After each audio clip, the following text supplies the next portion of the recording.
পড়াশোনার পাশাপাশি নিজের ঘর সংসার সামলানো, রান্নাবাড়ি করা, আবার সাথে বিজনেসের কাজও করা, সব মিলিয়ে কেমন কাটে আমার একটা পুরো দিন। আমার এই প্রতিদিনের ব্যস্ততার একটা ছোট্ট গল্প আপনাদের সাথে শেয়ার করব। চলুন ভিডিওটা শুরু করি।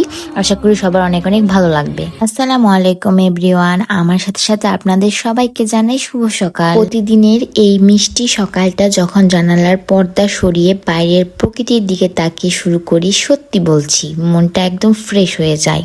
মনে হয় দিনটা আজ দারুণ কাটবে। দিনটাকে সুন্দর করতে হলে সকাল সকাল প্রথমেই ঘরদোর গুছিয়ে নেওয়াটা সবচেয়ে বড় কাজ বলে আমি মনে করি। বিছানার চাদর আর বালিশগুলো একদম টান টান করে গুছিয়ে নিলাম। তারপরে লেগে পড়লাম ঘরদোর ঝাড়ু দিতে। ওরে বাবা, ঘর ঝাড়ু দিতেই যা ময়লা বের হলো। প্রত্যেক দিনে 2-3 বার করে ঝাড়ু দিলে সেম ময়লাটাই বাড়াই। জানি না এত ময়লা কোত্থেকে এসে। ঘরটা যখন একদম পরিষ্কার হয়ে যায় মনের ভেতর অন্যরকম একটা শান্তি লাগে। আমি যেহেতু এরকম ধরনের ভিডিও করতে তেমন একটা প্রফেশনাল না, এই প্রথমে এরকম ধরনের ভিডিও করলাম। জানি না আপনাদের কেমন লাগবে, আশা করব সবার অনেক অনেক বেশি ভালো লাগবে। অবশ্যই সবাই কমেন্ট করে জানাবেন। আমি তেমন ভাবে নিজেকে প্রেজেন্ট করতে ভালোবাসি। আমি আহামরি কোনো আর্টিফিশিয়াল কোনো কিছু পছন্দ করি না। আমি অত একটা ভাবও বুঝি না ভাই। আমি নর্মাল লাইফ লিড করি, তো নর্মাল লাইফে আপনাদের সাথে শেয়ার করতেছি। ভুল ত্রুটি থাকতে পারে, অবশ্যই ক্ষমা সুন্দর দৃষ্টিতে দেখবেন। পারলে কমেন্ট করবেন, আমি ভুলগুলো শুধরে নেওয়ার চেষ্টা করব। ঘর ঝাড়ু দিয়ে এবার নজর গেল ড্রেসিং টেবিলের দিকে। আয়নাটা একটু ঘোলা হয়েছিল আর জিনিসপত্রগুলো এলোমেলো। প্রত্যেক দিন এগুলো পরিষ্কার করতে হয়, প্রত্যেক দিন ঠিক করতে হয়, আবার যেমন তেমন হয়ে যায়। ঠিকঠাক করে সকালের নাস্তাটা করে নিলাম। নাস্তা শেষ করে বসে গেলাম আমার কেক বিজনেসের কাজে। আজ একটা সুন্দর কেকের অর্ডার ছিল, চকলেট ফ্লেভার কেক ছিল কেকটা। তো কেকের ক্রিম রেডি করলাম, দেন পারফেক্টলি স্লাইস করে পুরো কেকটা রেডি করলাম। সব ভিডিও এখানে অ্যাড করলাম না, কারণ ভিডিওটা অনেক বেশি লং হয়ে যাচ্ছিল। তো এটা আলাদা করে ডেকোরেশন ভিডিও শেয়ার করবো ইনশাল্লাহ। জাস্ট এই ছোট্ট অংশটুকুই রাখলাম। আর এই কাজের মাঝে আমাদের মিষ্টি পুচকে ভাতিজি এসে হাজির। ও একটু আমার সাথে দুষ্টুমি আর মজা করে আবার চলেই গেল।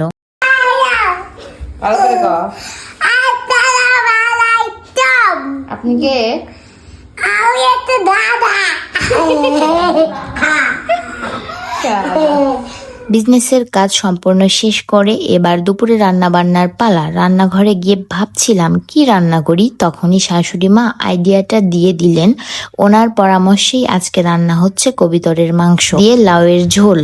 ওই যেমন কথা তেমন কাজ, মশলা বাটার প্রস্তুতি নিয়ে রান্নাটা ঝটপট চাপিয়ে দিলাম। আমি তেমন রান্না বান্না করতাম না বা পারতামও না, করা হয়নি দেখে পারতাম না। আমি অসম্ভব বলতে কোনো কিছুই মনে করি না। আমি আলহামদুলিল্লাহ যখন যেটাই ট্রাই করি সবটাতেই সাকসেসফুল হয়েছি, হব।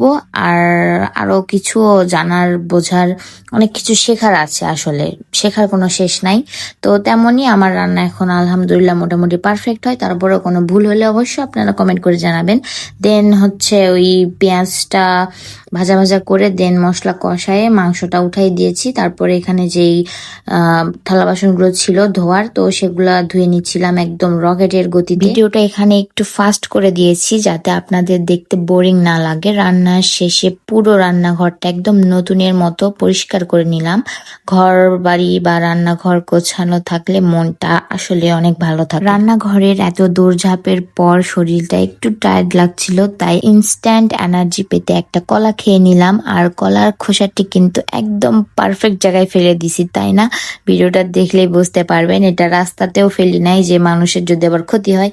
এত জোরে একটা ধাক্কা দিয়েছি, কলার ছোজাকে চলে গিয়েছে তার নির্দিষ্ট জায়গায়। আর ওয়েদারটা কিন্তু মাশাআল্লাহ। অনেক তো হলো ঘর বাড়ি পরিষ্কার করা, রান্না করা, সবকিছু কমপ্লিট। এখন নিজেকে নিয়ে একটু ভাবতে হবে, নিজেকে ফ্রেশ রাখতে হবে, নিজের মনকে, প্লাস সবকিছু। গোসল করার পাশাপাশি এখন আমার ইবাদত করে নিলাম। এগুলো ইবাদত বা এগুলো খুবই প্রাইভেট জিনিস, এগুলো আমি এখানে শো করতে চাইনি, বাট একটু ক্লিপ নিছি দেখে আপনাদের শেয়ার করলাম। বাট আবার কেউ ভাইবেন না যে আমি নামাজ পড়ি না, আমি আলহামদুলিল্লাহ 5 ওয়াক্ত নামাজ পড়ারই ট্রাই করি। সকালের খাবারটা আমার অনেক মজা লাগছিল, তো দুপুরে ওটা খাইলাম, সাথে একটু তরকারি নিয়ে নিলাম, তারপরে একটু তরমুজ খেয়ে এখন দুপুরে একটু রেস্ট করার পরে বিকেল 5টার দিকে আমার হাজবেন্ড চলে গেল কেক ডেলিভারি দিতে, তার পাশাপাশি তার দোকানে তার কাজে। আর হ্যাঁ, সকালে সেই কেকটার ফাইনাল লুক কেমন লেগেছে অবশ্যই সেটাও জানাবেন। বিকেলে ভাবলাম একটু হেঁটে আসি, বাইরে যাওয়ার পর পুরো ভিডিওটা করা হয়নি, আমি ফোন নিয়ে গেছিলাম না। পরে বাসায় আসার পরে বাসার সামনে থেকে ক্লিপ নিলাম, বাড়ির সামনে জাস্ট একটা ছোট ক্লিপ। আর এরপর আমার আরেক ভাতিজি মেঘার সাথে গল্প করতে করতে হালকা নাস্তা হিসেবে মটর ভাজা খেলাম, কিন্তু বিকেল বেলার আড্ডাটা বেশ ভালোই ছিল। হাই বুঝা, তো আমার মাম্মি আমার জন্য তা বানাবে, এখন তলাইতে বসে দিবে, এখন পানি দিবে। সন্ধ্যা হতেই আমার ছোট পুচকে ভাতিজি মানহাককে নিয়ে চা খেতে বসলাম। মাটি গলায় কথা বলেছে, কে ফাঁকিবাজি না করে কিছুক্ষণ মন দিয়ে পড়াশোনা করতে বসে পড়ল। রাতে খাওয়ার জন্য এবার দুধ চাল দেওয়ার পালা। প্রতিদিন সন্ধ্যায় এই কাজটা কখনো আমি করি, কখনো বা আমার শাশুড়ি মা করেন।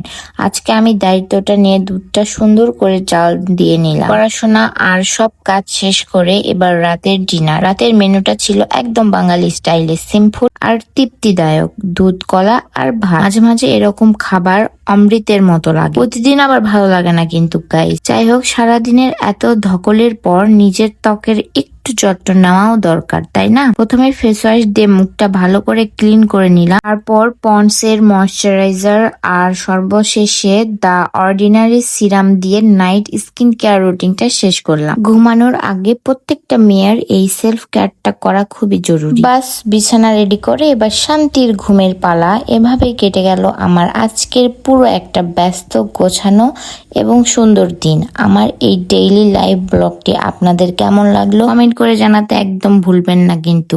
সবাই ভালো থাকুন, সুস্থ থাকুন এবং আমাদের সঙ্গেই থাকুন। আল্লাহ হাফেজ, গুড নাইট।